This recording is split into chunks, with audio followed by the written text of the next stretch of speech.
विधियों को भी मैं जानूं, ऐसा सामर्थ तू रखता है, हड्डियों में भी जान आ जाए। तू हमेशा अटल रहता है, तेरे विधियों को भी मैं जानूं, ऐसा सामर्थ तू रखता है, हड्डियों में भी जान आ जाए। तेरी जय जय यीशु, तेरी जय, तेरी जय, तेरी जय, तेरी जय, तेरी जय जय यीशु, तेरी जय, तेरी जय, तेरी जय, तेरी जय।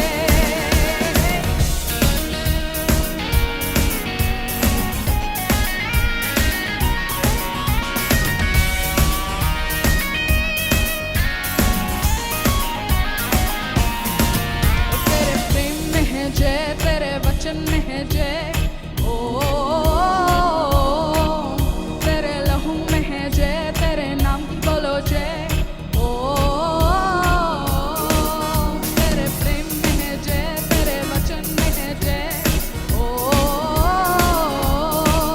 तेरे लहू में है जय, तेरे नाम की बोलो जय।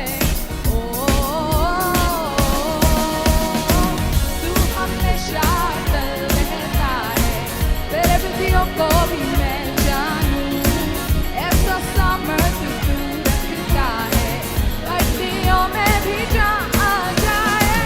तू हमेशा अटल रहता है, तेरे विधियों को भी मैं जानूं, ऐसा सामर्थ तू रखता है, हड्डियों में भी जान आ जाए। तेरी जय जय यीशु, तेरी जय, तेरी जय, तेरी जय, तेरी जय, तेरी जय जय यीशु, तेरी जय, तेरी जय, तेरी जय, तेरी जय, तेरी जय जय यीशु, तेरी जय, तेरी जय, तेरी जय, तेरी जय, तेरी जय जय यीशु, तेरी जय, तेरी जय, तेरी जय, तेरी जय।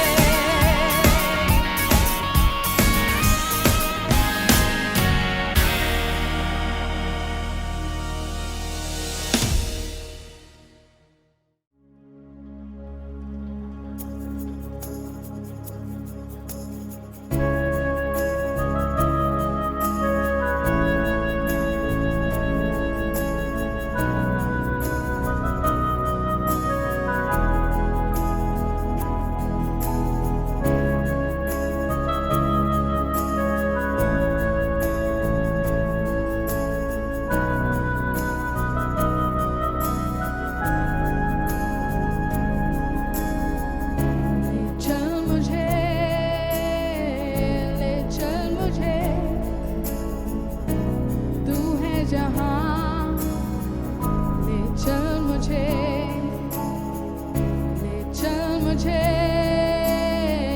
ले चल मुझे, तेरे सिंहासन के पास, ले चल मुझे।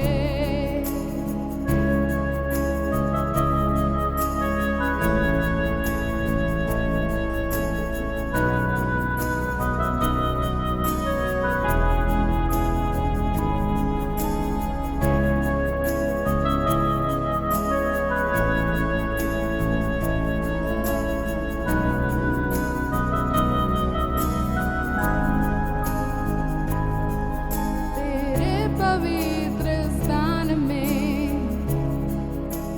तू मुझे ले चल,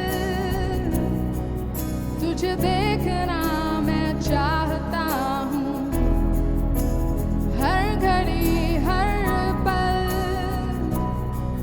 तेरे पवित्र स्थान में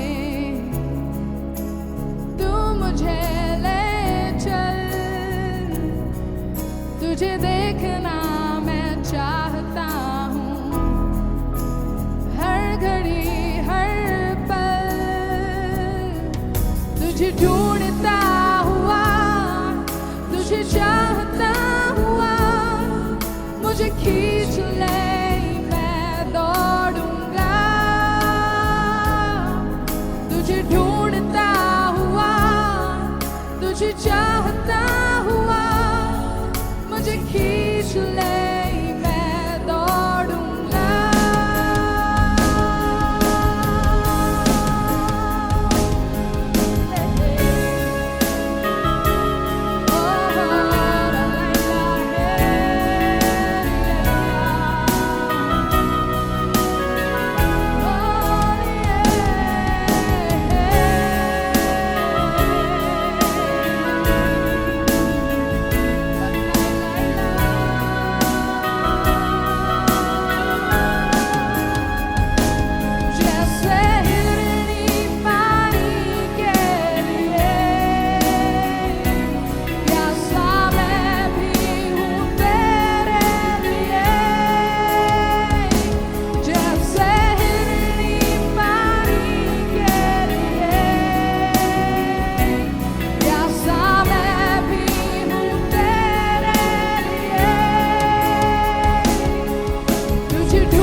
तुझे ढूंढता हुआ, तुझे चाहता हुआ, मुझे खींच ले, मैं दौड़ूंगा।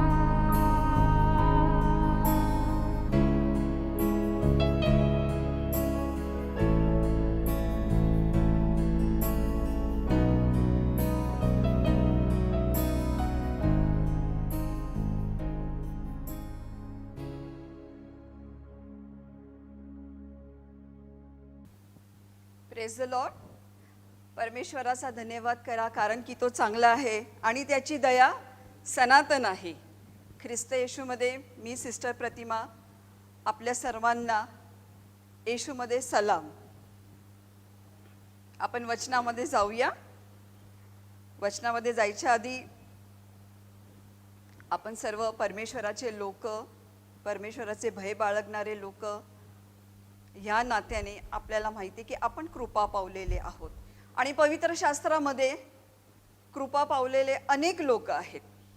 कृपा पावलेली म्हटलं की मरियेचं आपल्या समोर एक उदाहरण येतं आणि त्याचप्रमाणे बायबलमध्ये आणखीन एक उदाहरण आहे कृपा पावलेलं आणि त्याच्यामध्ये त्याचं नाव आहे योसेफ. आणि आज आपण योसेफाबद्दल पाहणार आहोत, योसेफाच्या जीवनातून शिकणार आहोत. तर चला आपण वचन काढूया. उत्पत्ती याचा 37वा अध्याय पहिल्या वचनापासून. याकोब कनान देशात वस्ती करून राहिला, तेथेच त्याचा बापही उपरी म्हणून राहिला होता. याकोब वंशाचा वृत्तांत हा. योसेफ 17 वर्षाचा असता आपल्या भावांबरोबर कळप चारीत असे. तो मुलगा आपल्या बापाच्या स्त्रिया बिल्हा व जिल्पा यांच्या मुलांबरोबर असे. तेव्हा त्याने त्यांच्या दुर्वर्तनाविषयीची खबर आपल्या बापास दिली. इस्रायल आपल्या सर्व मुलांपेक्षा योसेफावर फार प्रीती करीत असे, कारण तो त्याचा म्हातारपणाचा मुलगा होता. त्याने त्यासाठी पायघोळ झगा केला होता. आपला बाप आपल्या इतर सर्व भावांपेक्षा त्याच्यावर अधिक प्रीती करतो हे पाहून ते त्याचा द्वेष करू लागले व त्याच्याशी सलोख्याचे भाषण करी नासे झाले. आपण प्रार्थना करूया. परमेश्वर पिता, आजची सभा तुझ्या हातामध्ये देतो. जे वचन बोलणार आहे त्यामध्ये तुझ्या पवित्र आत्म्याद्वारे तू सहाय्य कर आणि ऐकणाऱ्या प्रत्येकाच्या जीवनामध्ये तू कार्य कर, त्यांना स्पर्श कर. येशू ख्रिस्ताच्या नावाने मागतो म्हणून ताई, आमेन. या ठिकाणी योसेफाबद्दल सांगितलेलं आहे. थोडक्यात आपण योसेफ याचा बॅकग्राऊंड म्हणजे त्याची पार्श्वभूमी पाहूया की योसेफ हा कुणाचा मुलगा होता. योसेफ हा याकोबाचा मुलगा होता आणि याकोबाची सर्व माहिती किंवा याकोबाबद्दल आपल्याला पवित्र शास्त्रात पाहायला मिळतं की याकोबाला 2 पत्नी होत्या, एक लेया आणि दुसरी राहेल होती. नंतर त्याला आणखीन 2 दासी म्हणून पत्नी म्हणून करून दिल्या, त्या होत्या बिल्हा आणि जिल्पा. आणि या 4 जणींचे पुत्र मिळून 12 पुत्र होते याकोबाचे आणि त्या 12 पुत्रांपैकी योसेफ हा 11वा होता. या ठिकाणी सांगितलेलं की योसेफ हा 17 वर्षाचा असता आपल्या भावांबरोबर कळप चारीत असे. म्हणजे या ठिकाणी परमेश्वर काय सांगतो आपल्याला की योसेफ हा 17 वर्षाचा होता आणि त्यावेळेस तो असा रिकाम टेकडा नव्हता, तो रिकामी बसलेला नव्हता. त्याच्या जीवनामध्ये त्याच्यासाठी एक उद्देश होता, तो व्यस्त होता, तो कामामध्ये होता. याचाच अर्थ तो जबाबदारी घेणारा होता. म्हणजे आपण पाहू शकू की प्रथम आपल्याला या अध्यायामध्ये दिसतंय की योसेफ हा जबाबदारी घेणारा होता. तो आपल्या भावांबरोबर कळप चारीत होता. प्रियांनो, त्याचे भाऊ जे होते, इकडं सांगितलेलं आहे की दुसऱ्या वचनामध्ये तो मुलगा आपल्या बापाच्या स्त्रिया बिल्हा व जिल्पा यांच्या मुलांबरोबर असे. तेव्हा त्याने त्यांच्या दुर्वर्तनांविषयी खबर आपल्या बापास दिली.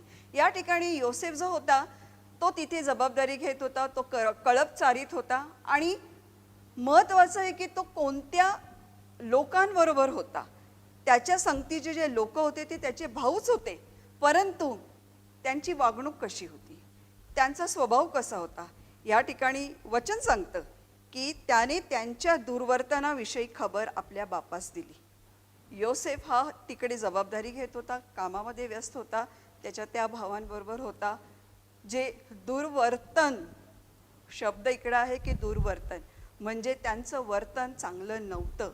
आणि अशा वातावरणामध्ये योसेफ कार्य करीत होता. आणि अर्थातच त्याला ती जी जबाबदारी दिली गेली त्याच्या पित्याकडूनच दिली गेली होती. काय आपण असा विचार करू का की असा कोणता पिता आहे की तो आपल्या पुत्राला अशा वातावरणामध्ये किंवा अशा लोकांमध्ये ठेवू इच्छितो? पुढे जर आपण वाचलं तर तिकडे सांगितलेलं आहे की इस्रायल म्हणजे याकोब आपल्या सर्व मुलांपेक्षा योसेफावर फार प्रीती करीत असे, कारण तो त्याच्या म्हातारपणाचा पुत्र होता. या ठिकाणी सांगितलेले की तो सर्व पुत्रांपेक्षा योसेफावर जास्त प्रीती करत होता. मग इतकी प्रीती करत असताना देखील त्याने योसेफाला त्या सर्व पुत्रांबरोबर का ठेवलं? जे दुर्वर्तन करत होते, जे दुष्ट होते. त्याच्याविषयी बायबल सांगतं, मी सांगत नाही परंतु वचन सांगतं. प्रियांनो, आज आपल्याही जीवनामध्ये आपण जिथं काम करतो किंवा आपण जिथं राहतो, कदाचित आपल्या नात्यांमध्ये असे लोक आपल्याला आढळतात. आणि अशा प्रसंगी आपली वागणूक काय असते? आपण तिथं टिकतो का? आपण तिथं राहतो का? हे परमेश्वर आपल्याला पाहत असतो. या ठिकाणी पण योसेफ त्या लोकांबरोबर असताना देखील, त्या भावांबरोबर असताना देखील त्यांच्याविषयी त्याला माहीत होतं, पण तो त्या गोष्टी इतर लोकांकडे जाऊन सांगत नव्हता. तो त्याचा हिशोब जो होता तो त्याच्या पित्याकडे जाऊन सांगत होता. तसंच प्रियांनो, आपल्या जीवनामध्ये पण असे बरेच लोक आढळतात, आपल्या अवतीभवती असतात, कदाचित आपल्या कुटुंबामध्ये असतात, परंतु आज परमेश्वर आपल्याला पाहतो की त्यांच्या दुर्वर्तनांबद्दल आपण कुणाला सांगतो, कुणाकडे जातो? तर या ठिकाणी योसेफ हा जबाबदारी घेणारा होता आणि दुसरी गोष्ट तो हिशोब पण देणारा होता. आणि म्हणूनच इथं सांगितलेलं आहे की तो ती खबर, त्या भावांच्या दुर्वर्तनाबद्दलची खबर तो आपल्या बापास देत होता. नंतर सांगितलेले की याकोब सर्व मुलांपेक्षा योसेफावर फार प्रीती करत होता. आणि ह्यासाठी तो प्रीती करत होता कारण तो म्हातारपणाचा मुलगा होता. त्याने त्याचसाठी म्हणजे याकोबाने योसेफसाठी पायगोळ झगा केला होता. आपला बाप आपल्या इतर सर्व भावांपेक्षा त्याच्यावर अधिक प्रीती करतो हे पाहून ते त्याचा द्वेष करू लागले. योसेफाच्या बापानी योसेफावर जास्त प्रीती केली. योसेफ हा त्याचा एकुलता एक पुत्र नव्हता, त्याला 12 पुत्र होते, परंतु योसेफावर याकोबाची खूप प्रीती होती, जास्त प्रीती होती. तो बापाचा लाडका होता. का बरं? नक्कीच आपण पवित्र शास्त्र वाचलं तर आपल्याला कळेल की योसेफाची आई राहेल होती आणि राहेलवर योसेफाचं खूप प्रेम होतं. त्या दृष्टिकोनातून तो बघत होता. पण राहेल ही जास्त वर्ष जगली नाही. राहेल जास्त वर्ष जगली नाही. मे बी कदाचित याकोब हा योसेफामध्ये राहेलला बघत होता. योसेफाला बघून त्याला राहेलची आठवण येत होती आणि त्याच्या प्रीतीचा तो पुत्र होता आणि म्हणून योसेफावर तो अधिक प्रीती करत होता. आता तो योसेफावर अधिक प्रीती करत होता, यामध्ये योसेफाचा काहीही दोष नव्हता. आपण त्याला दोषी ठरवू शकत नाही, कोणीही दोषी ठरवू शकत नाही. पण इथं त्या सर्व अशा गोष्टींमुळं याकोबानी योसेफावर जास्त प्रीती केली आणि त्या प्रीतीचं प्रमाण हे होतं की त्याने योसेफासाठी पायगोळ झगा केला होता. बाकीचे पण 11 होते.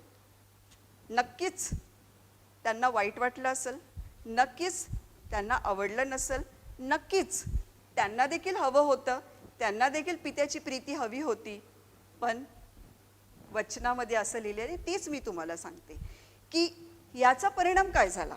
इथं सांगितलेलं आहे, ज्या वेळेस त्यांना कळालं की आपला बाप आपल्या इतर सर्व भावांपेक्षा योसेफावर अधिक प्रीती करतो, ते त्याचा द्वेष करू लागले. योसेफाचा त्याची सर्व भावंड द्वेष करू लागले. आपल्याही जीवनामध्ये कधी कधी असं होतं की आपण कोणाचे लाडके असताना इतर लोक देखील नाही का आपला द्वेष करू लागतात. त्याच्यामध्ये आपली चूक नसती. यामध्ये योसेफाची चूक नव्हती, पण तरी देखील भावंडांनी त्याच्या बापाचा द्वेष नाही केला, परंतु त्यांनी योसेफाचा द्वेष केला. आणि आपण पुढे जाऊया. पण पुढे जाण्याआधी आपण एक महत्त्वाची गोष्ट पाहूया की हा योसेफ होता, तो त्याच्या भावांबरोबर काम करत होता, व्यस्त होता. आणि तो कोणाबरोबर होता? दुर्वर्तन, दुष्ट लोकांबरोबर होता.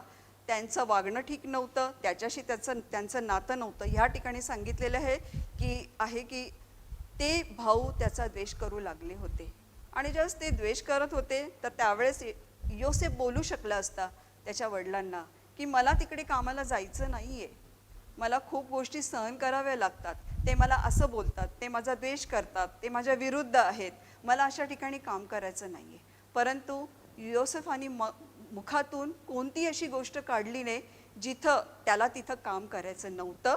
तर तो फक्त त्या भावंडांची जी बातमी होती, त्यांच्या दुष्ट वागण्याबद्दलच्या गोष्टी तो आपल्या पित्याला सांगत होता. आणि तो पिता इथं काहीही सांगितलेलं नाही आहे की त्याच्या पित्याने काहीतरी ॲक्शन घेतली किंवा काहीतरी असं त्यांनी केलं की त्यांनी दुष्टपणाने वागणं सोडावं, परंतु इथं काही केलं नाही. बस योसेफ काम करत होता, योसेफ जबाबदारी घेत होता आणि योसेफ त्या सर्व गोष्टी ज्या बातम्या होत्या तो आपल्या पित्याला सांगत होता. त्याच्यानंतर इथं सांगितलेलं आहे की त्याचे भाऊ त्याचा द्वेष करू लागले. हे पहिल्यांदा ते द्वेष करू लागले. दुसरं 5व्या वचनामध्ये सांगितलेलं आहे की योसेफाला एक स्वप्न पडले, ते त्याने त्यांना सांगितले, तेव्हा तर ते त्याचा अधिकच द्वेष करू लागले. आता स्वप्न पडणं हे आपण स्वतःहून स्वप्न पाहू शकत नाही. हां, 3 प्रकारची स्वप्न आहे की कदाचित आपल्या विचाराने आपल्याला तशी स्वप्न पडतात. काही स्वप्न सैतानाकडून असतात, काही स्वप्न देवापासून असतात. पण या ठिकाणी आपण पाहूया की हे स्वप्न नक्की कुणापासून आहे. तो त्यास म्हणाला, मला पडलेले स्वप्न ऐका. पहा, आपण शेतात पेंड्या बांधित होतो, तो माझी पेंडी उठून उभी राहिली, तेव्हा तुमच्या पेंड्या माझ्या पेंडी सभोवती येऊन उभ्या राहिल्या व त्यांनी तिला नमन केले. हे ऐकून त्याचे भाऊ त्यास म्हणाले, काय, तू आम्हावर राज्य करणार, तू आम्हावर सत्ता चालवणार? आणि त्याच्या स्वप्नांमुळे व भाषणामुळे तर ते त्याचा अधिकच द्वेष करू लागले. आधीचीच परिस्थिती अशी होती की त्याचे भाऊ त्याचा द्वेष करत होते. आणि जर बघायला गेलं तर ही गोष्ट योसेफानी जास्त महत्त्वाची धरली नाही किंवा त्याच्या दृष्टिकोनातून ते जास्त महत्त्वाचं नव्हतं. त्या भावंडाचा द्वेष त्याला टोचत नव्हता. त्या भावंडांच्या द्वेषाबद्दल तो जास्त त्याच्यावर मनन करत नव्हता. का असं का करत होता? कारण योसेफ त्यांच्यावर खूप प्रीती करत होता. योसेफ ती गोष्ट करत होता जी त्याच्या बापांनी सांगितली होती. आणि योसेफाला खूप आनंद होता की बाप जे सांगल त्याप्रमाणे करणं. याचा अर्थ योसेफ हा आज्ञाधारक होता. आणि नंतर नुसता आज्ञाधारक नाही, परंतु तो आपल्या तशा दुष्ट भावांवर पण प्रीती करणारा होता. आणि ज्यावेळेस त्याला हे स्वप्न पडलं त्यावेळेस त्याला कुतूहल वाटलं असेल, त्याला प्रश्न पडला असेल किंवा त्याला असं वाटत असेल की कदाचित हे स्वप्न मी माझ्या भावंडांना जाऊन सांगितलं तर ते त्याच्याबद्दल चांगलं काहीतरी बोलतील किंवा मला सपोर्ट करतील. या दृष्टिकोनातून तो तिकडे गेला. परंतु तिकडेही त्याला काय झाली? निराशा आली. आणि तिथं सांगितलेले की त्याच्या स्वप्नांमुळे व भाषणामुळे तर ते त्याचा अधिकच द्वेष करू लागले. प्रियांनो, कधीकधी आपल्याही जीवनामध्ये असं होतं की अनेक गोष्टी, देवाच्या गोष्टी आपल्यालाही स्वप्न पडतात, आपल्यालाही दृष्टांत होतो, कारण आपण देवाची लोक आहोत, देवाचं भय बाळगणारे आहोत, देवाचा उद्देश पूर्ण करणारे लोक आहोत, देवाच्या उद्देशामध्ये जगणारे लोक आहोत. तेव्हा आपल्याला देखील अशी स्वप्न पडतात. पण ज्या वेळेस अशी स्वप्न पडतात तर आपण ते स्वप्न घेऊन कुणाकडे जातो हे खूप महत्त्वाचं असतं. की आपण अशा व्यक्तीकडे जाऊ नये ते स्वप्न घेऊन जिथं ते आपल्या मुखावर किंवा आपल्या तोंडावर वाहवा करतील पण नंतर आपल्याला हसतील. परंतु आपल्याला जे स्वप्न आणि दृष्टांत देवापासून होतात त्यासाठी आपण ते घेऊन अशा जबाबदार व्यक्तीकडे जायला पाहिजे की जो त्याच्यामध्ये आपल्याला पुढं चालवल, त्याच्याबद्दल तो आपल्याला सांगल, त्याच्याबद्दल आपल्याला तो दाखवल. आणि नक्कीच हे कोण करू शकतं, तर आपला जो मेंटर असतो, आपला जो पुढारी असतो, जो आपल्यावर परमेश्वराने नेमलेला असतो, जो देवाकडून असतो, त्याच्याकडं आपण जाऊ शकतो आणि तोच आपल्याला योग्य मार्गदर्शन करू शकतो. आता झाली इथे की त्याचे जे भाऊ होते ते त्याचा अधिकच द्वेष करू लागले. आणि पुढं सांगितलेलं आहे, त्याने पुढं आणखीन सांगितलेले, त्याच्या स्वप्नामुळे व भाषणामुळे तर ते त्याचा अधिकच द्वेष करू लागले. पुढे त्याला आणखीन एक स्वप्न पडलं, अधिक द्वेष करू लागले. त्याच्यामध्ये आणखीन एका स्वप्नाची भर पडली. पुढे त्याला आणखीन एक स्वप्न पडले, तेही त्याने आपल्या भावास सांगितले. तो म्हणाला, पहा, मला आणखीन एक स्वप्न पडले आहे. ते असे की सूर्य, चंद्र व 11 तारे यांनी मला नमन केले. त्याने हे आपल्या बापास व भावास सांगितले. तेव्हा त्याचा बाप त्याला धमकावून म्हणाला, हे कसले स्वप्न तुला पडले? काय मी, तुझी आई व तुझे भाऊ हे भूमीपर्यंत लवून तुला नमन करण्यास तुझपुढे येणार? त्याचे भाऊ त्याचा हेवा करू लागले, पण त्याचे म्हणणे बापाने मनात ठेवले. इथं परत आणखीन गोष्ट घडली की त्याचे भाऊ त्याचा हेवा करू लागले. आधी द्वेष करत होते, मग अधिक द्वेष करू लागले. आणि तिसऱ्यांदा इथं सांगितलेले की त्याचा हेवा करू लागले. का हेवा करू लागले? एखाद्या कोणत्याही गोष्टीचा आपण हेवा का करतो? ज्यावेळेस ती गोष्ट आपल्याला पाहिजे असते आणि ती जी आपल्याला हवी ती गोष्ट इतर कोणाला मिळती, त्यावेळेस त्या ठिकाणी हेवा येतो. आणि ते त्याचा हेवा करू लागले, कारण त्यांना तसं बापाची प्रीती नाही मिळाली, बापाचे ते लाडके नव्हते. दुसरी गोष्ट, बापानी जो झगा योसेफला दिला होता तो त्यांना नाही मिळाला. तिसरी गोष्ट, त्याला स्वप्न होती, एक नाही दोन स्वप्न पडली आणि त्यांना देखील माहीत होतं की ही स्वप्न साधीसुधी नाही आहे, ती देवापासून आहेत. परंतु तरी देखील त्या गोष्टीला, त्या परिस्थितीमध्ये योसेफला त्याच्या भावानी किंवा त्याच्या आईवडिलांनी सपोर्ट केला नाही, त्याला त्यांचा पाठिंबा मिळाला नाही, उलट त्याला धमकावलं गेलं. आणि अशा परिस्थितीमध्ये योसेफ होता. नंतर या सगळ्या गोष्टी योसेफाच्या भावांच्या मनात होत्या, ते त्याचा द्वेष करू लागले. प्रियांनो, जेव्हा मनुष्याच्या मनामध्ये द्वेष येतो, हेवा येतो, त्याच्या अंतःकरणातलं कडूपण वाढतच जातं, ते कुठेही कमी होत नाही. आणि हे तर भाऊ होते, ते देवाचं भय बाळगणारे नव्हते, ते दुष्ट होते, ते दुर्वर्तन करणारे होते. आणि अशा लोकांमध्ये द्वेष अधिकाधिक वाढत जातो. कदाचित जर देवाचा भय बाळगणारा व्यक्ती असेल आणि त्याने जर असं केलं तर त्याला कुठं ना कुठं तरी पश्चाताप होतो, परंतु हे त्याचे भाऊ तसे नव्हते. आणि अशा परिस्थितीमध्ये देखील योसेफ त्यांच्या संगतीस होता, त्यांच्यासाठीच होता, तिथं तो काम करत होता, तिथं तो त्याची जबाबदारी पार पाडत होता. आणि या अशा परिस्थितीमध्ये एकदा असं झालं की त्याचे भाऊ, 12वं वचन, की यानंतर त्याचे भाऊ आपल्या बापाचे कळप चाराव्या शखेमास गेले. मग इस्रायल योसेफात म्हणाला, तुझे भाऊ शखेमास कळप चारीत आहे ना, तर चल, मी तुला त्यांच्याकडे पाठवतो. तो म्हणाला, हा, मी तयार आहे. इथं हे वचन वाचल्यानंतर आपल्याला वाटतं की योसेफ किती इनोसंट, म्हणजे भोळसट होता, किंवा मग आपण म्हणू शकतो की तो सरळ होता. त्याच्या जीवनामध्ये कोणती अशी गोष्ट नव्हती की कोणत्या नात्यामध्ये म्हणतात ना कुठं अडखळण येईल, किंवा तो कोणत्या नात्याच्या विरुद्ध काही बोलल, की तो त्याचं काम करत होता. इतर सगळ्या गोष्टी बाजूला ठेवून त्याच्यासाठी महत्त्वाचं होतं की त्याच्या पित्याची आज्ञा पालन करणं.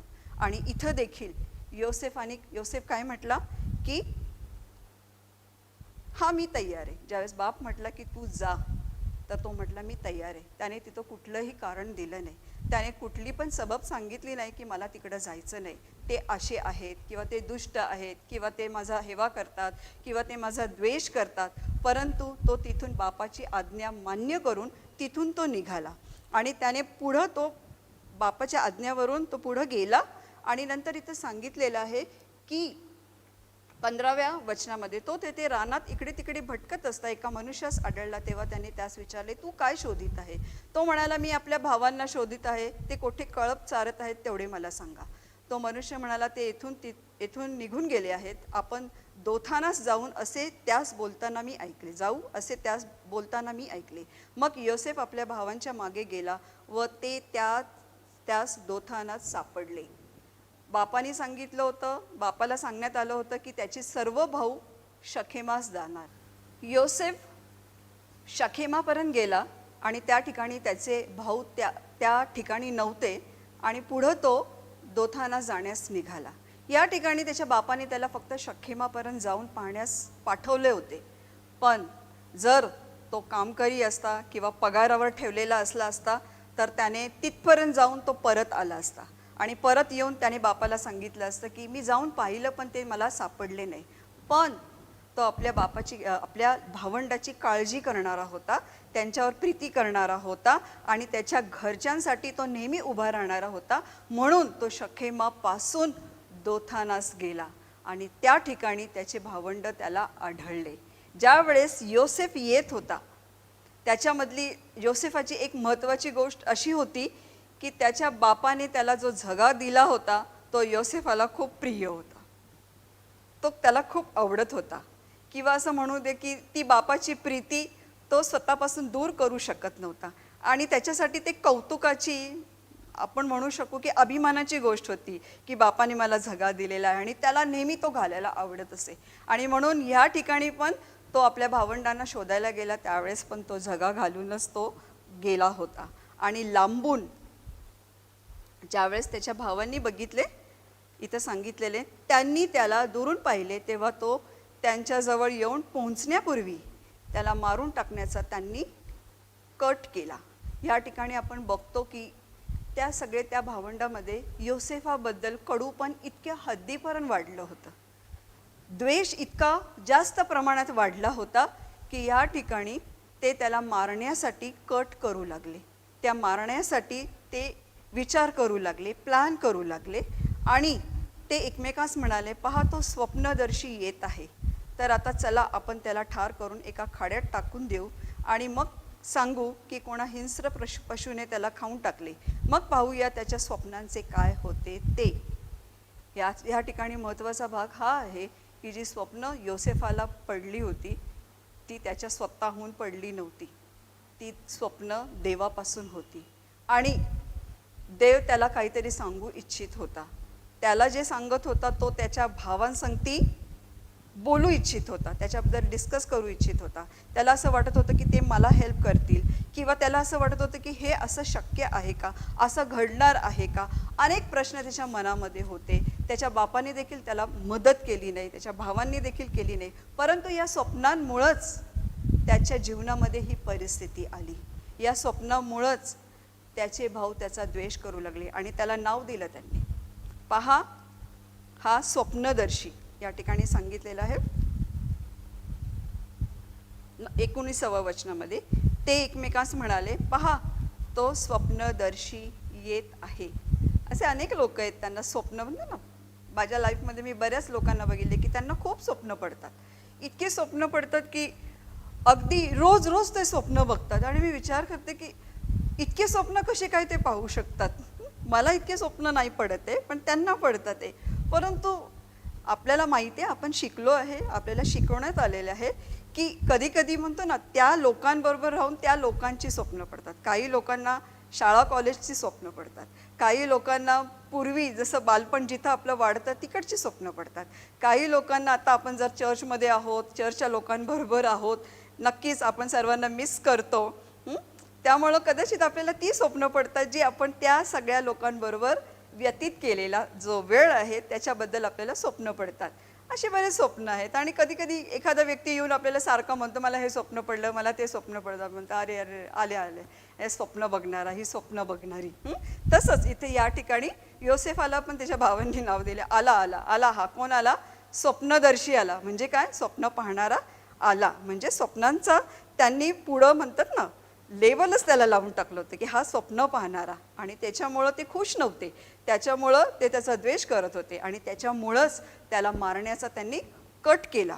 आणि पुढं सांगितलेलं आहे की रौबेन त्याला म्हणाला, रक्तपात करू नका, या 22वं वचन, या रानातल्या खाड्यात त्याला टाका, पण त्याचवर हात टाकू नका, त्याच्या हातातून सोडवून त्यास त्याच्या बापाकडे परत पाठवून द्यावे म्हणून तो असे म्हणाला. आणि योसेफ आपल्या भावापाशी पोहोचला तेव्हा त्याच्या अंगात पायघोळ झगा होता, तो त्यांनी काढून घेतला. जे त्याच्यासाठी खूप महत्त्वाची गोष्ट होती, ती त्याच्या बापाच्या प्रीतीचं प्रतीक होतं आणि त्याच्यावरच हल्ला झाला. तोच जो पायघोळ झगा होता तो नेहमी घालून फिरत होता. त्याच्यासाठी त्याला गर्व होता, त्याच्यासाठी त्याला आनंद होता, ती त्याच्या बापाची आठवण होती.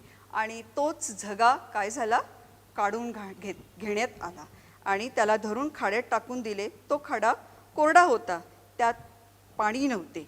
आणि मग पुढं सांगितलेलं आहे की ते शिदोरी खाव्यास बसले असता त्यांनी वर नजर करून पाहिले, तो इश्माईली लोकांचा एक काफला उंटावर मसाला, ऊद व गंधरस लादून गिलादाहून मिस्रात जात आहे असे त्यास दिसले. तेव्हा यहुदा आपल्या भावास म्हणाला, आपण आपल्या भावास ठार मारून त्याचा खून छपविला तर काय लाभ?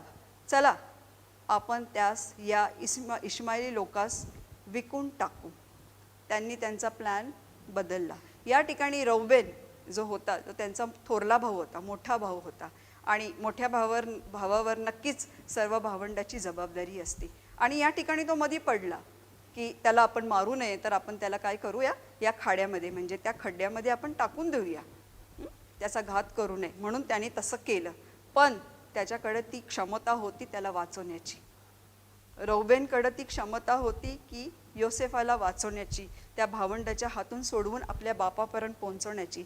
परंतु त्याने ती जबाबदारी घेतली नाही, ते कार्य त्याने तिथं केलं नाही. तिथं तो काय झाला, फेल झाला, तिथं तो अपयशी ठरला. परंतु या ठिकाणी त्याच्या भावंडांनी त्याला खड्ड्यात टाकण्याची योजना केली आणि तिथून इश्माईली जे लोक होते त्यांना त्याने त्या भावाला विकलं. इथंच आपण थांबूया. या ठिकाणी सांगितलं की भावांनी त्याला खड्ड्यात पाडण्याचा प्रयत्न केला, त्या खाड्यामध्ये टाकलं आणि तिथून त्याला इश्माईली लोकांचा जो काफला चालला होता त्याला त्यांनी विकलं. आपण पूर्वीपासून सुरुवातीपासून बघितलं, योसेफ लाडका होता, योसेफ जबाबदारी घेणारा होता, योसेफ आपल्या भावंडावर प्रीती करणारा होता, जबाबदारी संगती तो हिशोब पण देणारा होता, तो बापाच्या आज्ञेमधला होता. आणि नंतर बघितलंय आपण की तो त्याच्याकडे स्वप्न होती जी देवापासून होती आणि त्यासाठी तो खुश होता. कधी कधी आपण खूप खुश होतो आपल्याकडे जे आहे त्या कोणत्याही गोष्टीसाठी, आणि आपल्याला घाई असते की आपण ती खुशी घेऊन आपण एखाद्या व्यक्तीकडे जाऊन त्यांना सांगण्याचा प्रयत्न करतो, त्यांना दाखवण्याचा प्रयत्न करतो. पण आपल्याला हवाय तसा प्रतिसाद आपल्याला मिळत नाही. आपल्या जीवनामध्ये असं झालं तर आपण नक्कीच निराश होतो, हताश होतो, दुःखी होतो. परंतु या ठिकाणी योसेफाबद्दल असं काहीही सांगितलेलं नाही आहे की तो दुःखी झाला, तो निराश झाला, त्याला त्यांचं बोलणं आवडलं नाही, अजिबात काही सांगितलं नाही. जर इथं काही सांगितलं नसेल तर नक्कीच प्रत्येक वेळेस योसेफ हा शांत होता, तो शांत राहिला, तो सगळ्यात धाकटा होता आणि त्याला त्याची जागा माहीत होती आणि म्हणून तो शांत होता. ज्यावेळेस त्याच्या भावांनी त्याचा झगा काढला आणि त्याला त्या खाड्यामध्ये टाकलं, त्यावेळेस त्याची परिस्थिती काय असेल, त्याला कसं वाटलं असेल. त्यांचे जे प्लॅन होते कदाचित त्यांनी ऐकले पण असणार, पण तरी देखील तो शांत होता. तो शांत कशासाठी होता? तो काय 10 वर्षाचा होता का? तो काय बालक होता का? छोटा होता का? एक 17 वर्षाचा तरुण मुलगा हट्टाकट्टा असतो, तो प्रतिकार करू शकतो, तो तिथून निसटू शकतो, तो पळून जाऊ शकतो. पण तिथं योसेफाने असं काहीही केलं नाही. जी परिस्थिती होती त्या परिस्थितीमध्ये तो उभा राहिला आणि तो असा तसा उभा नाही राहिला, तो शांतपणे उभा राहिला आणि तो फक्त सगळ्या गोष्टी त्याच्यामध्ये त्या सगळ्या गोष्टी गोळा होत होत्या.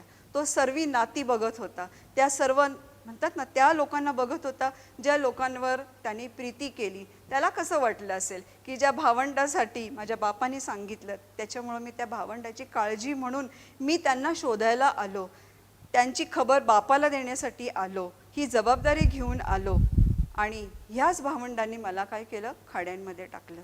नक्कीच तो मनुष्यच होता, इथं त्याचं वर्णन केलं नाही, पण आपण स्वतःला तिथं ठेवून पाहू शकतो की जर आपल्या जीवनामध्ये अशी परिस्थिती आली, आपल्या जीवनामध्ये अशी वेळ आली की जिथं आपल्या संगती उभा राहायला कोणीही नाही आहे, मोठा भाऊ त्याच्याकडे मोठी आशा असते, एखादा थोरला भाऊ असणं. माझ्या लाईफमध्ये पण मी खूपदा विचार करत होते की मला एखादा मोठा भाऊ असं तर किती चांगलं झालं असतं. म्हणजे लहानपणापासून असं वाटत होतं की मी थोरली नकोय, पण माझ्यापेक्षा आणखीन एक भाऊ असला तर मला खूप आनंद झाला असता. परंतु नक्कीच येशू ख्रिस्त आपला मोठा भाऊ आहे. तो आपल्याला बघतो, तो आपल्याला सांभाळतो आणि तो आपली काळजी घेतो. आणि ह्या ठिकाणी योसेफ एकटा होता. तो विचारही करत असेल, स्वप्नांचं काय झालं, जगा तर काढून घेतला, स्वप्न पण कुठलच्या कुठं राहिली, आता काय. पण योसेफ शांत होता. प्रियांनो, आपल्या जीवनामध्ये अशा अनेक परिस्थिती येते, असे अनेक प्रसंग येतात. योसेफासारखं आपल्या संगती वागलं गेलं त्यानंतरही आपली प्रतिक्रिया काय आहे हे खूप महत्त्वाचं आहे. कधी कधी आपण चुकतो तिथे की आमच्या संगती म्हणतो ना, माझ्या संगती असं वागणं का, आपण जाब विचारतो की असं का केलं, असं का झालं. एखाद्या व्यक्तीला आपण म्हणतो की तू असं का केलं. परंतु इथं योसेफाने कोणालाही विचारलं नाही, ना त्याच्या भावंडाला विचारलं नाही आणि तो काहीही बोलला नाही. तो शांत होता. तिथून त्याला विकण्यात आलं आणि तिथंच जर तुम्ही आणि मी असलो असतो तर आपण एकच म्हटलं असतं की मी किती स्वप्न पाहिली होती, माझे काय काय योजना होता, मी माझ्या बापाचा आवडता होतो, मी चांगलं काम करत होतो, मी पूर्ण कुटुंबामध्ये होतो, मी तिथं सुरक्षित होतो, मी माझ्या आपल्या लोकांमध्ये होतो. ते लोक मला आपले नाही समजत, परंतु मी तर त्यांना माझे भाऊ समजत होतो, मी तर त्यांच्यावर प्रीती करत होतो. तिथं माझा बाप होता. आज कुठे गेला. आज माझ्या बापाने ही खबर ऐकल्यानंतर काय होणार आहे माझ्या बापाचं. आणि त्याच खड्ड्यामध्ये, त्याच खाड्यामध्ये योसेफ त्याच्या कुटुंबापासून वेगळा झाला आणि नक्कीच त्याचं जीवनच तिथं बदलून गेलं. त्याच्या भावना तिथं कदाचित तिथेच मरून गेल्या ज्या त्याच्या कुटुंबासाठी होत्या. पण या सगळं झालं तरी देखील तिथं देव होता. तिथं देव होता. या बापापासून योसेफ वेगळा करण्यात आला आणि तिथंच आपल्याला जर असं म्हणतं ना, आधी पुढचं कोणी वाचलेलं नसेल तर त्याला असं वाटत असेल की इथंच त्याचा शेवट. नाही नाही नाही नाही, कुटुंबामधून तो वेगळा करण्यात आला आणि तिथून परमेश्वराची जे कार्य आहे ते योसेफाच्या जीवनामध्ये सुरू झालं. त्या पुढचा प्रवास योसेफाच्या जीवनामध्ये सुरू झाला आणि त्या ठिकाणी योसेफ हा इश्माएली लोकांबरोबर गेला आणि इश्माएली जे लोक होते त्यांनी पुढे जाऊन इथं सांगितलेलं आहे 36व्या वचनामध्ये, मिद्यानी लोकांनी योसेफास मिस्रात नेऊन पोटिफर नावाचा फारोचा एक अंमलदार, गारद्यांचा सरदार होता, त्यास विकून टाकले. म्हणजे योसेफ जिथे लाडका होता तिथून देवाने त्याला सेपरेट केलं, त्याला वेगळं केलं आणि तो अशा ठिकाणी आला जिथं तो गुलाम म्हणून विकला गेला. तिकडं काय केलं, तिकडं योसेफाने काय केलं. मधल्यानंतर आपण डायरेक्ट 39 अध्याय ह्याच्यामध्ये सांगितलेलं आहे की इकडे योसेफास मिस्रात नेले, तेव्हा ज्या इश्माएली लोकांनी त्यास तेथे नेले होते त्याचपासून त्यास पोटिफर नावाच्या एका मिस्र्याने विकत घेतले. तो फारोचा अंमलदार असून गारद्यांचा सरदार होता. परमेश्वर योसेफाबरोबर असल्या कारणाने तो यशस्वी पुरुष झाला. कसं काय, खड्ड्यात टाकलं त्याला, त्याचा झगा काढून घेतला, त्याला गुलाम म्हणून विकलं गेलं. पण इथं सांगितलेलं आहे की परमेश्वर योसेफाबरोबर असल्या कारणानं तो यशस्वी पुरुष झाला.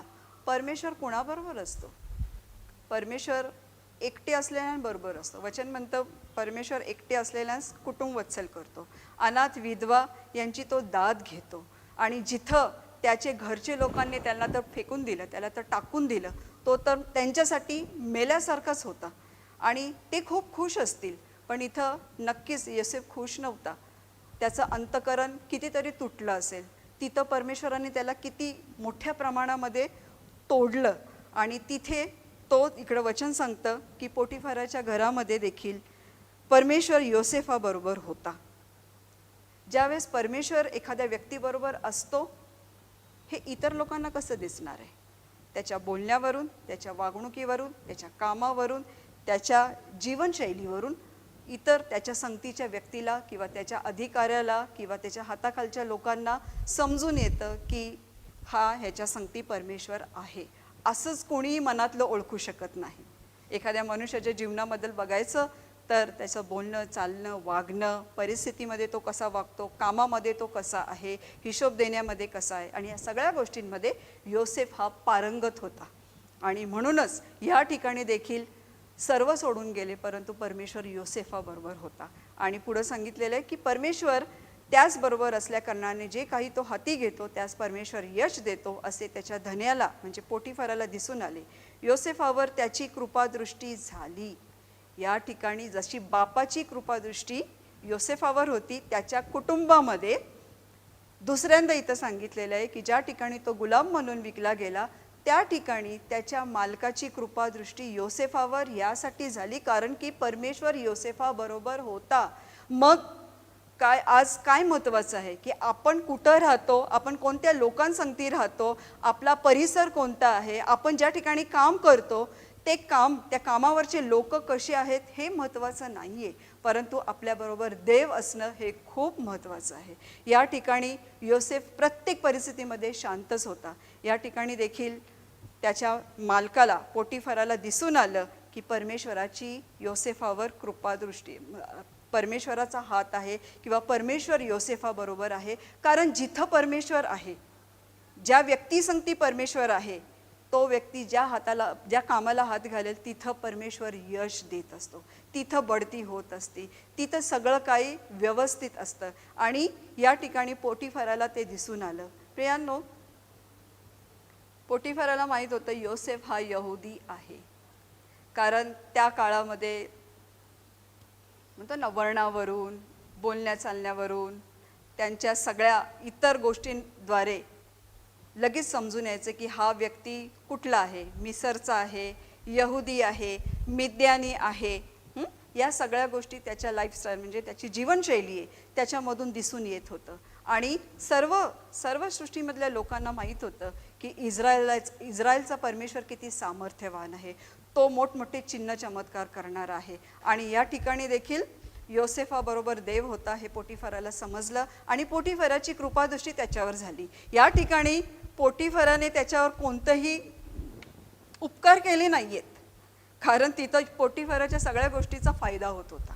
त्याला यश प्राप्ती मिळत होती, त्याचा बिझनेस वाढला होता, सगळीकडे भरभराट होती. आणि नक्कीच आपल्याही जीवनामध्ये जर असं झालं तर तो व्यक्ती आपल्यासाठी खूप महत्त्वाचा असतो, ज्याच्यामुळं आपल्याला फायदा होतो, ज्याच्यामुळं आपल्याला भरभराट येते, सगळ्या गोष्टी कल्याणकारक होतात.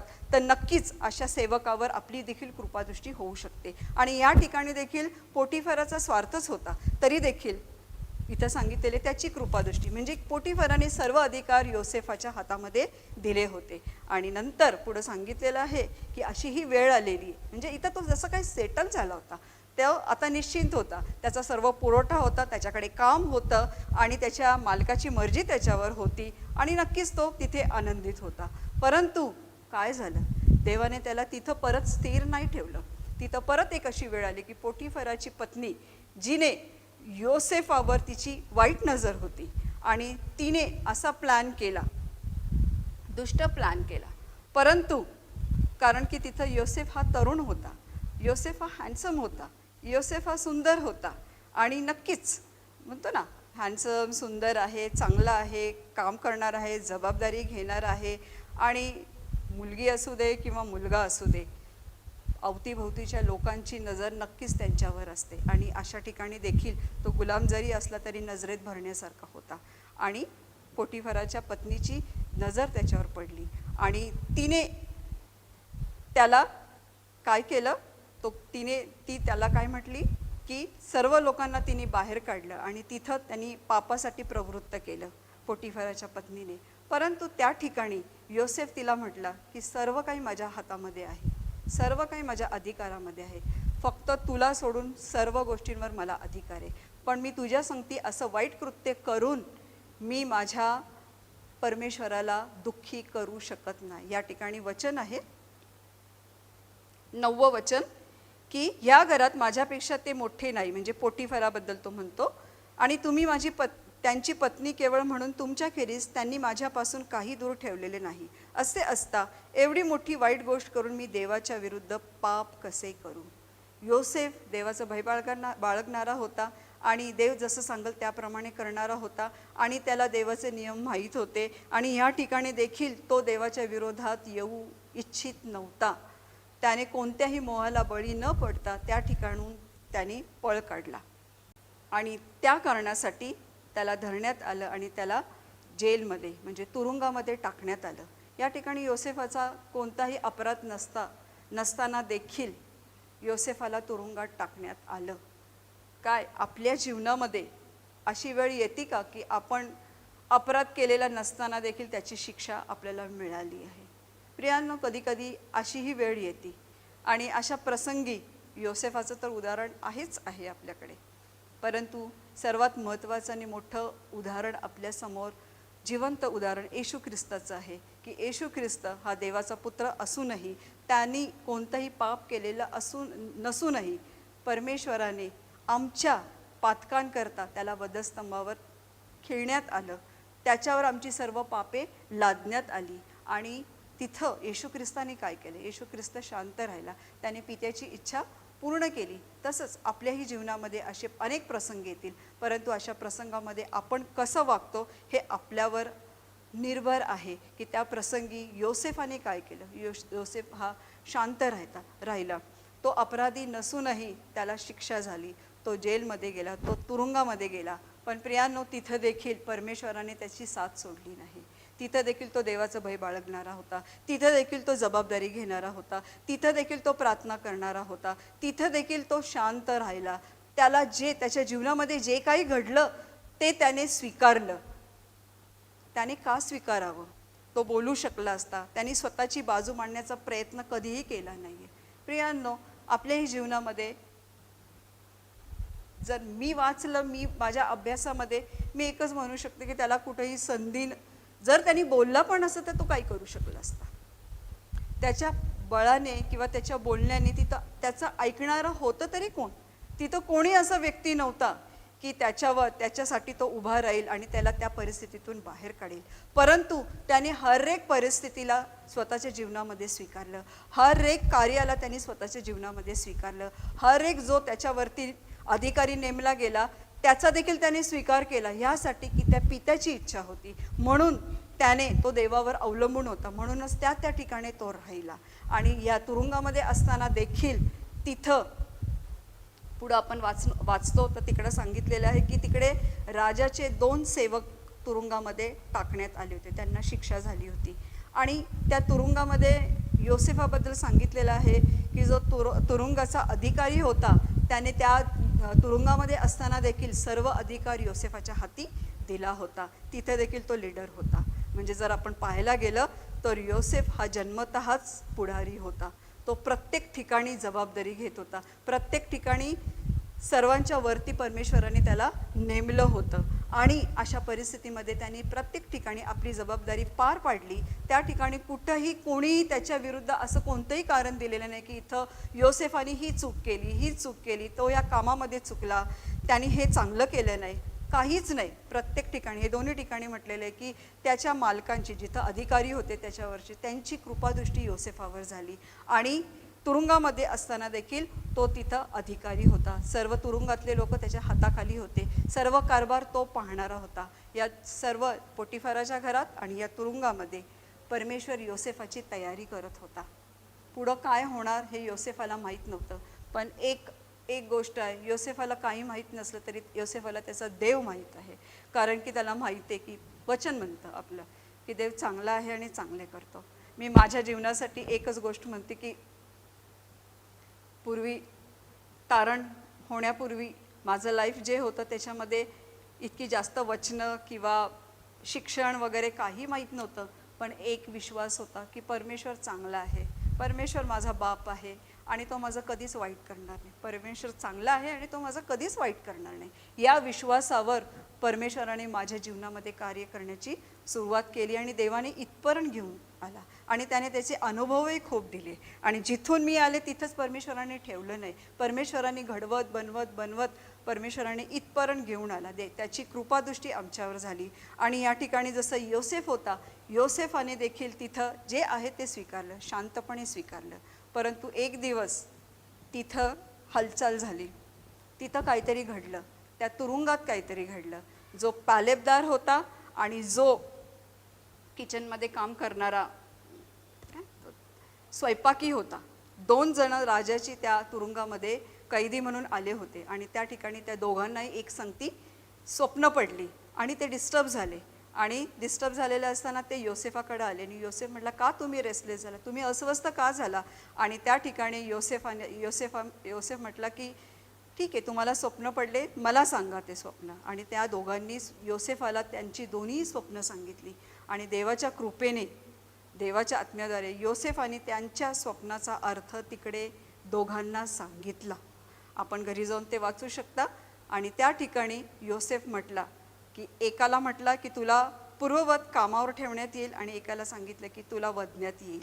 पण त्याच्या पुढं महत्त्वाची गोष्ट या ठिकाणी घडली. 14वं वचन, 40:14 उत्पत्ती. मात्र तुझे बरे झाले म्हणजे माझे स्मरण अवश्य ठेव आणि मजवर कृपा करून फारोपाशी माझी गोष्ट काढून या घरातून माझी सुटका कर. इतका वेळ, इतकी वर्ष योसेफ शांत होता. पण या ठिकाणी योसेफाने आपलं तोंड उघडलं आणि तो फक्त तिकडे म्हटला की जर ज्यावेळेस तू जाशील राजाच्या दरबारामध्ये, तिथे तू माझी आठवण ठेव. म्हणजे तिथं त्यांनी इच्छा केली की इथून बाहेर निघण्याची. आणि आपल्याला पुढं गेल्यानंतर आपल्याला माहीत आहे की त्या ठिकाणी ज्या वेळेस राजाला देखील स्वप्न पडले आणि त्या स्वप्नांचा अर्थ योसेफने सांगितला, त्याचा अर्थ सांगितला, त्यानंतर योसेफची रवानगी जेलमधून, तुरुंगामधून राजवाड्यात झाली. तिथं त्याला अधिकारी म्हणून नेमण्यात आलं. त्याने स्वप्नांचा अर्थ सांगितला म्हणून राजा काय म्हटला की आता तू स्वप्नांचा अर्थ सांगितला तर ह्या ज्या स्वप्नांचा अर्थ आहे त्याप्रमाणे जे घडल त्यामध्ये तूच तिथे मुख्य राहा, तूच तिथं ती जागा घे, तूच तिथं ती जबाबदारी घे. म्हणजे मी निश्चिंत राहील, मी फक्त राजा म्हणून तिथं असणार, बाकीचा सर्व अधिकार मी तुझ्या हातामध्ये देतो. प्रियांनो, पुढं आपण वाचलं तर तो तिथं राजा, जणू काही राजासारखाच तिथं सर्व अधिकार घेऊन होता. आणि त्या ठिकाणी आता आपण त्या पहिल्या स्वप्नावर येऊया की त्या ठिकाणी काय घडलं. योसेफ राजा संगती उभा होता, सर्व अधिकार त्याच्या हातामध्ये होता. फक्त त्या मिसर देशाचा अधिकार नव्हता, परंतु संपूर्ण पृथ्वी तलावरचा अधिकार त्याच्या हातामध्ये होता. कारण त्यावेळेस दुष्काळ पडला होता आणि दुष्काळामध्ये सर्व अन्न सामुग्री योसेफाने जमा करून ठेवलेली होती आणि पृथ्वीवरील सर्व लोक येऊन तिथून अन्न आणि धान्य घेऊन जात होते. आणि अशा परिस्थितीमध्ये एक वेळ आली, एक संधी आली आणि त्या वेळेमध्ये ती वेळ अशी आली की योसेफाचं स्वप्न पूर्ण होण्याची वेळ आली. आणि एक वेळ अशी आली की त्याचे भावंड पण त्याच्या समोर आले, गरजेमध्ये होते. ज्यांनी त्याला खड्ड्यामध्ये टाकलं ते लोक नम्र होऊन गरजेमध्ये योसेफासमोर येऊन त्यांनी नमन केलं. परमेश्वराने तिथं योसेफाचं स्वप्न पूर्ण केलं. देवाने तसं घडून आणलं आणि त्या भावंडांना देखील जाणीव झाली की नक्की परमेश्वराकडून हे स्वप्न होतं आणि खरंच आहे. आणि त्या ठिकाणी योसेफाला संधी होती बदला घेण्याची, बोलण्याची, त्यांची चूक दाखवण्याची. पण तरी देखील योसेफ तिथं काही बोलला नाही, कारण की तो त्यांच्यावर त्यावेळेस देखील खूप प्रीती करत होता. आणि तो त्यांना म्हटला की काही हरकत नाही, जे झालं ते देवाकडून झालं. कारण ह्या वेळेसाठी परमेश्वराची ही योजना होती. आणि त्या ठिकाणी फक्तच योसेफाला तर स्वप्न पडले होतं की सूर्य, चंद्र आणि 11 तारे नमन करतील. पण त्या ठिकाणी फक्त तेवढेच नव्हते, त्या ठिकाणी पृथ्वी तलावरील सगळे लोक येऊन त्याला नमन करत होते, त्याच्यासमोर झुकले होते. प्रियांनो, योसेफासारखं जीवन असणं, जेव्हा तो राजाच्या बाजूला उभा होता तर सर्वांनाच वाटत असेल किती छान जागा आहे, किती चांगलं आहे, योसेफ कुठं पोहोचला. आणि वाहवा होत होती त्याची, जय जयकार होत होती त्याची, तारीफ होत होती त्याची. परंतु प्रियांनो, त्यांना माहीत नव्हतं त्याचं मागील जीवन कसं होतं, त्याच्या जीवनामध्ये किती घडामोडी झाल्या. लोक फक्त एखादा व्यक्ती उच्च ठिकाणी मोठ्या पदावर असतो त्यावेळेस बघतात, पण त्याच्या जीवनामधली जी इतिहास घडलेला असतो, ज्या परिस्थितीमधून तो गेलेला असतो, त्या गोष्टी ते पाहू शकत नाही. त्यांना ती जागा हवी असते, परंतु त्या सर्व परिस्थितीमधून जाण्यासाठी ते तयार नसतात. तर चला तर प्रियांनो, आज आपण एक निर्धार करूया की जसा योसेफ प्रत्येक ठिकाणी देवावर अवलंबून होता. योसेफ प्रत्येक ठिकाणी जबाबदारी घेणारा होता, हिशोब देणारा होता. हर एक परिस्थितीमध्ये त्यांनी स्वतःला फिट केलं, हर एक परिस्थितीमध्ये तो उभा राहिला आणि हर एक परिस्थितीमध्ये त्यांनी कुठल्याही गोष्टीसाठी कुरकुर न करता तो शांत राहिला. तो देवावर अवलंबून होता, देव त्याच्याबरोबर होता आणि प्रत्येक ठिकाणी योसेफाला यश मिळत होतं आणि हे इतर लोकांना दिसून येत होतं. तर चला प्रियांनो, आज आपणही देवाच्या मागं जाऊया आणि स्वप्न सुरुवात आपण केली स्वप्नापासून. आणि या ठिकाणी योसेफ स्वप्नांच्या मागं नाही गेला, योसेफ देवाच्या मागं गेला आणि योसेफाची स्वप्न त्याच्या मागं आली. म्हणून आज किती तुमची स्वप्न असतील तर त्या स्वप्नांच्या मागं नका जाऊ, पण ती स्वप्न पूर्ण करणारा जो देव आहे त्याच्या मागं चाला, म्हणजे परमेश्वर ती स्वप्न नक्कीच पूर्ण करेल. आपण प्रार्थना करूया. परमेश्वर पिता, ख्रिस्त येशूच्या नावामध्ये तुला धन्यवाद देते, तुला उंचवतं, तुला गौरवतो. परमेश्वरा धन्यवाद देते. आजचं जे वचन तू दिलं त्या वचनाद्वारे तू आमची भेट घेतली. हो, नक्कीच तुझ्या वचनाद्वारे कार्य करणारा तू देव आहेस आणि पूर्ण गौरव तुला देते. सर्व मंडळीच्या लोकांना मी तुझ्या हातामध्ये देते आणि देवा, प्रत्येक प्रसंगी योसेफासारखं जीवन घेऊन उभं राहण्यासाठी तुझी कृपा पुरव. त्या ख्रिस्ताचं जीवन घेऊन उभं राहण्यासाठी तुझी कृपा पुरव. कारण जसं तुझं वचन म्हणतं की माझी कृपा तुला पुरेशी आहे आणि आम्ही तुझ्या कृपेचे लोक आहोत आणि तुझ्याच कृपेमध्ये राहण्यासाठी आम्हाला आनंद आहे. यापुढचा सर्व वेळ आम्ही तुझ्या हातामध्ये देतो. येशू ख्रिस्ताच्या नावाने मागतो म्हणून तो ऐक. आमेन.